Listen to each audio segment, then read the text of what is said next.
Sheikh, question. Does a woman have to give the Iqama if she's praying by herself? Or if she's leading a group of sisters, etc.? It's a question from online. It's from me. Type. I'm sorry, Adhan also. Adhan and Iqama. Question says, does a woman have to give the Adhan and the Iqama when she's praying by herself? It's not specific to a woman. The question is, does a man have to give the Adhan and the Iqama if he's praying by himself? Let alone a woman.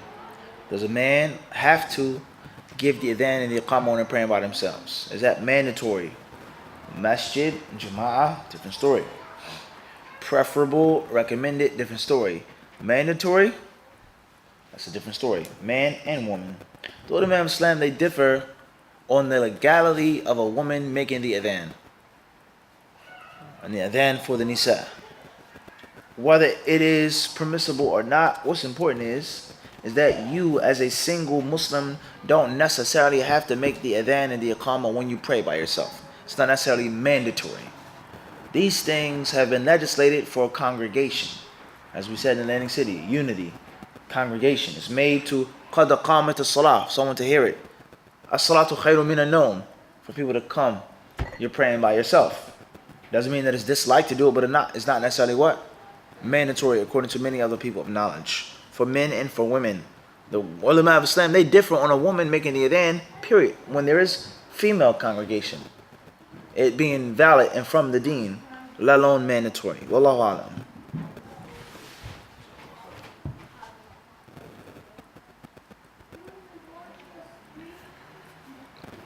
So, brothers and sisters online, you guys can post your questions as long as you have about half an hour to answer your questions. Jazakumullah khair.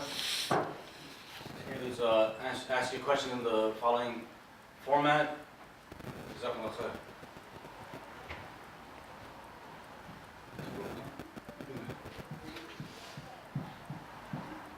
Hi, Mufti. How's it going? Alhamdulillah. Fadal Abu Sa'id. In regards to making sunnahs after salat, when I first became Muslim, I was at an Arab masjid for about 3 years, and they would tell me that it was haram to make any sunnahs after salat. And I stumbled across the hadith Bukhari, Sahih Bukhari. They said the Prophet used to make after salat. I never went back to the masjid. I just took it as being that I read that the Prophet did it, and I actually thought that if it was now abrogated, then should I continue to make 2 rak'ah after salat? There lies no doubt that this is a valid issue among the people of knowledge. The Prophet ﷺ making 2 rak'ah after Salat al-Asr. Did he do it all of the time? Or did he do it once? And the companion narrated what she saw, and that the Prophet ﷺ was busy. And he missed the 2 rak'ah for another time before Asr. And he was handing out wealth, and he was preoccupied, and he made him up after Salat al-Asr. Allah knows best. It's a very long discussion. It seems apparent, wallahu alam, that the Prophet ﷺ used to do it continually after Salat al-Asr, with a specific intention of it being after Salat al-Asr. Now the problem comes in other narrations in which there's no prayer after Asr until the sun sets. That's general. And then we have another generality. But that which seems apparent, wallahu alam, is that the Prophet ﷺ used to practice that. And if you leave it off from time to time, not best. And if you do it from time to time, not best. But there are narrations on that topic. Wallahu alam. If the Iqama is being called for the fard and you're bringing Sunnah, you're supposed to stop that Sunnah. And how do you stop the Sunnah? Do you just get up and go into the Jama'ah, or do you make Salah? Crystal clear. The best thing to do is when the Iqama is made to stop your Sunnah prayers, no matter how long you have left. That's the best thing to do. And the safest thing to do. And if you can, inshallah ta'ala, make 2 taslim. That's the safest and best thing to do. To make 2 taslim on the right, on the left. That's the safest, best thing to do. Avoid any difference of opinion. as far as what other ulama say with regards to if you have less than a raka'ah left, one taslim, they say that. But the safest thing to do is what I've just told you. Wallahu a'lam. Tafadhal. Branching off his question on, let's say you were traveling and you went to a masjid and you called, they were making the Iqama for Isha while you were praying Maghrib. What do you do then? Let's say you're in second rak'ah of Maghrib. Okay. Do you leave off that salah or? You're not praying as recommended prayer anymore. You're making a mandatory prayer. However, the best thing to do is to manage your time. Is to figure out how I'm going to do this. Wait for the Iqama, make the Maghrib with the Isha, sit down in the third rak'ah, so on and so forth. That's the best thing to do because there only should be one Jama'ah. Alright? However, for argument's sake, I didn't plan properly or the time was too early, it wasn't enough time, so on and so forth. That hadith, إذا أقيمت الصلاة فلا صلاة إلا المكتوبة. And Sahih Muslim, Hadith Abi Hurairah, when the Iqamah is made, then there is no prayer except for the maktuba, al-maktuba, the mandatory prayer, that mandatory prayer. However, you're not making a recommended prayer anymore. Your prayer is fard. So, bid'nai ta'ala, try to finish your prayer and then join the Jama'ah. Wallahu a'lam. If you're praying Sunnah prayer in the masjid and someone comes in and they think that you're praying Fard and they join you, what are you supposed to do? Continue your prayer. There's nothing wrong with them having an intention of fard and you making sunnah. La bas. Make your prayer. If they ask you afterwards, you tell them. If they don't ask you, la bas. Every man will get what he intended. The Prophet ﷺ said. Wallahu a'lam. Questions from online. Assalamu alaikum. Initials AA from Phoenix, Arizona. Is Jummah obligatory? There lies no doubt that the Messenger of Allah ﷺ warns from not making Jumu'ah. لَيَنْتَهِيَنَّ أَقْوَامٌ أَنْ وَضِعِهِمُ الْجُمُعَاتِ. He says men will surely stop and avoid staying away from the Jumu'ah. Or Allah Azza wa Jalla will do what? Put a seal upon their hearts. ثُمَّ لَيَكُونُنَّ مِنَ الْغَافِلِينَ. The narration says then it'll be from the heedless ones. Everybody understand this? And the other narrations mention about the seal being upon a person's heart. For mention 3 Jumu'ahs consecutively. So therefore Jumu'ah is mandatory according to the consensus of the people of knowledge. With conditions, of course. A person not being a female, not being sick, not being a traveler. With regards to a specific amount of distance, and the list goes on. Everybody understand this? So Jumu'ah is obligatory with conditions, according to all of the people of knowledge. So therefore, if you live in Phoenix or any other major city, and inshallah ta'ala you have the ability to go to the masjid, then that is what you have to do. Wallahu a'lam.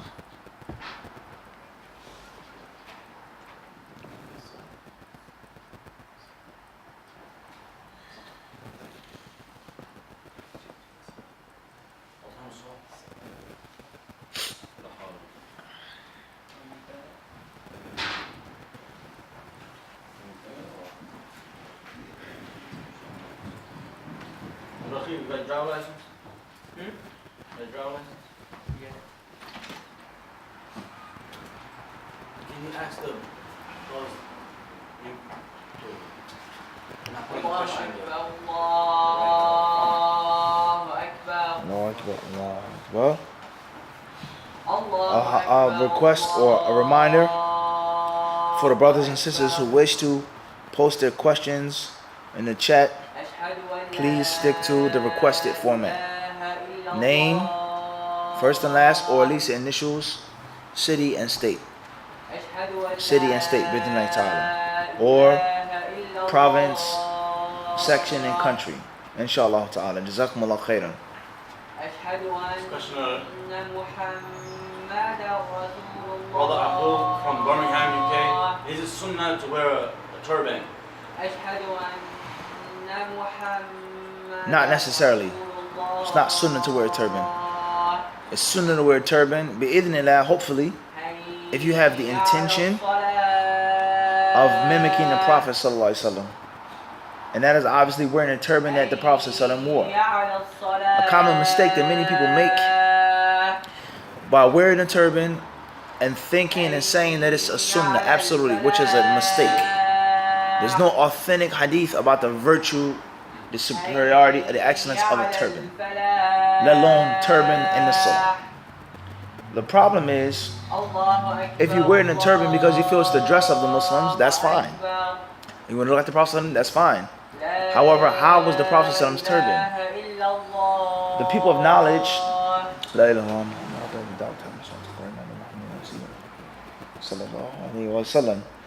the people of knowledge, they say that a condition of wiping over a turban, making masah upon a turban, is that antakuna al-imama muhannaka, is that the turban has to be under one's wrapped up like this, your neck and your throat. And they say because the turbans of the Arabs were always like that. And there was never a time in which the Arabs wore turbans that wasn't beneath their neck. So most people in America, our country, I don't know about the UK, they wear turbans. Do they do this? They do not. And they think that the turban is a sunnah, which already is a mistake. Let alone, I'm trying to get like the Prophet. The Prophet never just had a turban with a tail. The Sahaba, they had turbans that were what? Wrapped up. Everybody clear on this or not? Everybody understand this? You'll see some people today with turbans like this. They call them tawariq, in sections of North Africa, Northwest Africa, maybe in some parts of Sudan. Wallahu a'lam. And it shows AA from Santa Rosa, California, United States. What are some benefits of reading Quran? Jazakallah khair. Some benefits of reading the Quran is getting a reward from Allah subhanahu wa ta'ala. Some benefits of reading the Quran is determining and engaging your love for Allah, the Mighty and the Majestic. Benefits of reading the Quran is learning your aqidah, what you should believe in. Benefits of reading the Quran is reading about the prophets and the messengers. Removing yourself from grief, from sadness, from depression, from evil thoughts, from lust, from greed, from cowardice. Learning your religion. And there are countless benefits of reading the kalam of Allah subhanahu wa ta'ala, the words of Allah, the speech of Allah, the Mighty and the Sublime. Allah knows best. And it shows UW from London, UK. Assalamu alaikum wa rahmatullahi wa barakatuh, Sheikh. May Allah bless you. Does the woman have to make ghusl for Jummah? And is it just a bath, or is it like the ghusl made for janaba? A woman is just like a man. If you hold the view that the ghusl for Jummah is mandatory, then it is also mandatory upon a woman if she's going to come. The Prophet ﷺ says, "Man ja'a minkumul jumu'ata falyaghtasil." Says he, and also she, the ja'i, the one who's going to Jummah, should make the ghusl. Everybody understand this? So therefore, if you hold the view that it's fard, you have to make a ghusl, then the same applies to a woman. If you hold the view that it's only recommended, then it's also recommended for a woman to make the ghusl for attending Jummah as well. Everybody clear on this or not? As far as how to make the ghusl, then you have the option. The most excellent way is to make the complete ghusl. Starting with the hands, obviously saying Bismillah in the beginning, the wudu, the right, the left, etc., like janaba. And if not, if you just wash up, take a bath, shower, and you also have the wudu, of course, and the different rulings of touching the private part, etc., but you've left the shower or the bath in wudu, or if you make wudu in a sink later, al-muhim, that you go and you actually have the tahara as well. Because the ghusl of Jummah is not li raf hadith. It's not for raf hadith. It isn't something that removes spiritual impurity like janaba does. Wallahu a'lam. Assalamu alaikum wa rahmatullahi wa barakatuh.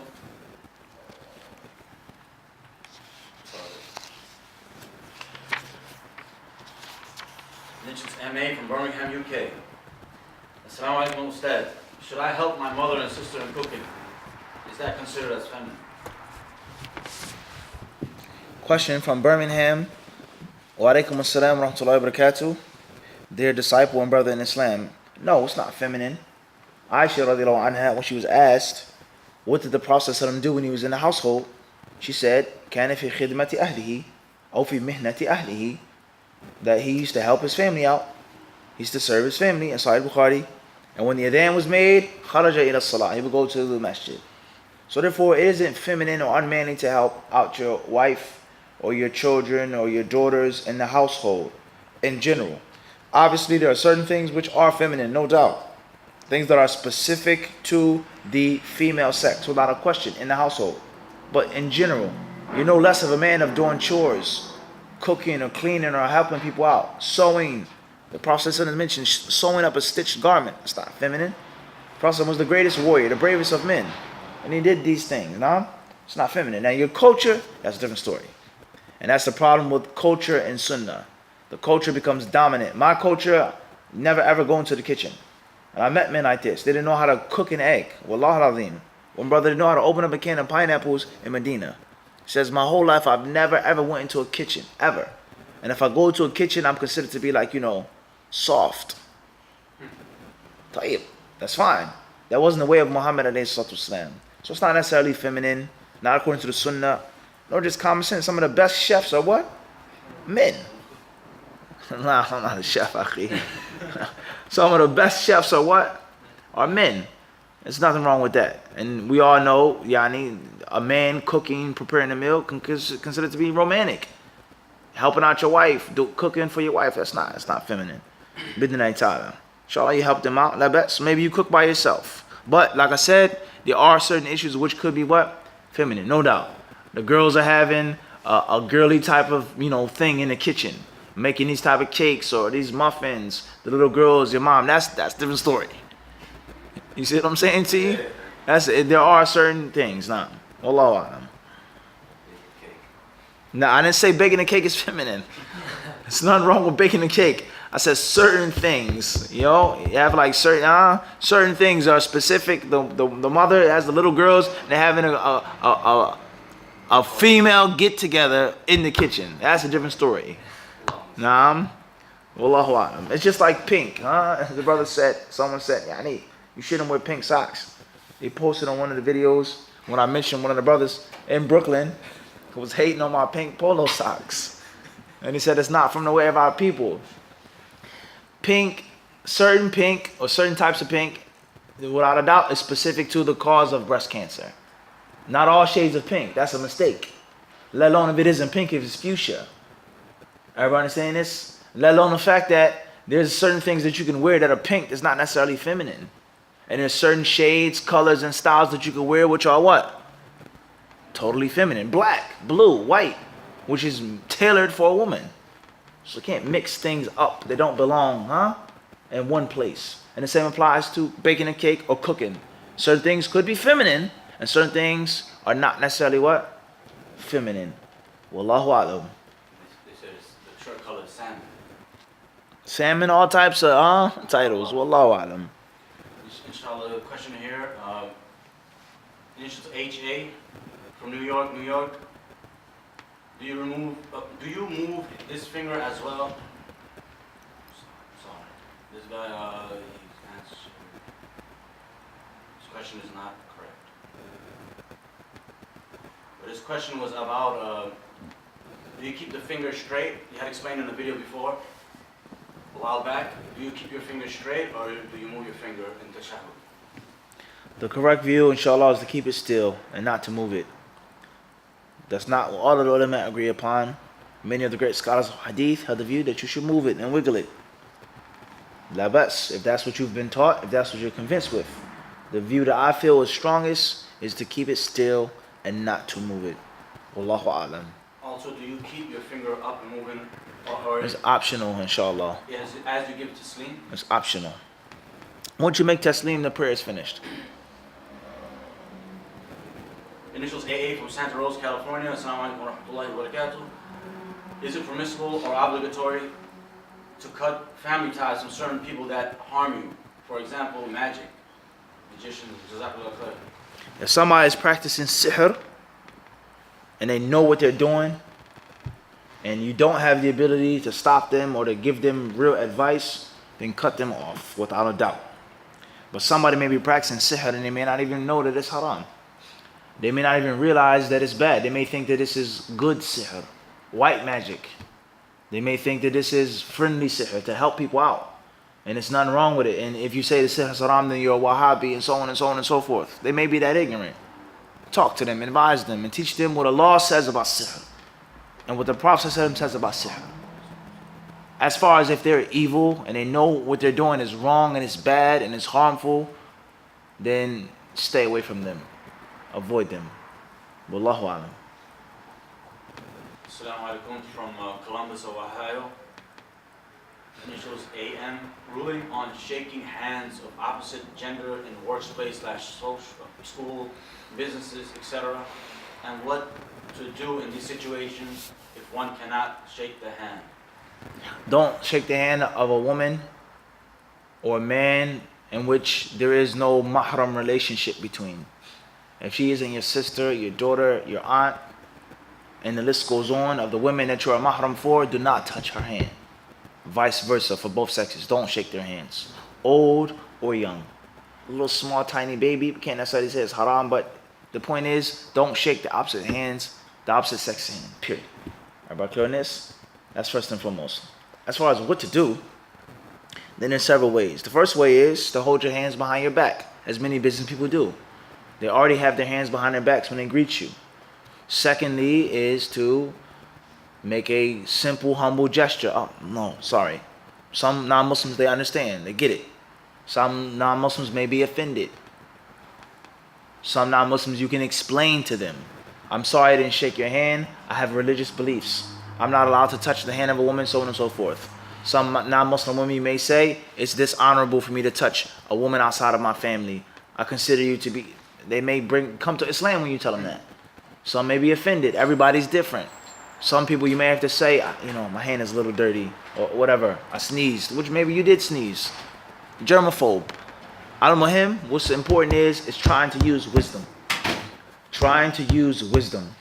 The kuffar, the non-Muslims are not all alike. As we said, there are some of them, men, women, they'll become very offended if you don't shake their hands. They'll become angry. And there's some people that will listen to the explanation. Or some people, they'll get it. So everybody's different. Every situation is different. There's no one size fit all. It has to be tailor-made based off of your hikmah. What's important is do not shake the hand. If you're embarrassed, if someone is upset, if someone gets offended, I can't help you. I'm a slave of Allah. I have to follow what the Prophet ﷺ said. Period. I can try to be wise. I can try to explain. But at the end of the day, Islam is not a religion, or any religion. Judaism, Christianism, none of these, Christianity is not a religion to just appease people and to make everybody feel good and agree with it. The Jews, do they compromise on their dietary laws? Do they compromise on their rules and regulations for Gentiles? Do they? Of course they don't. Of course they don't. They practice what they believe must be what? Practice. And Hindus and Buddhists and this goes on. So why do Muslims want to be such bending over and shaking and twisting and bending to please the kuffar? Allahumma musta'an.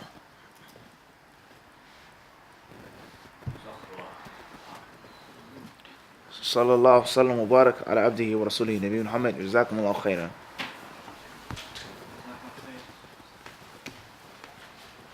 Inshallah, brother, initials H.A.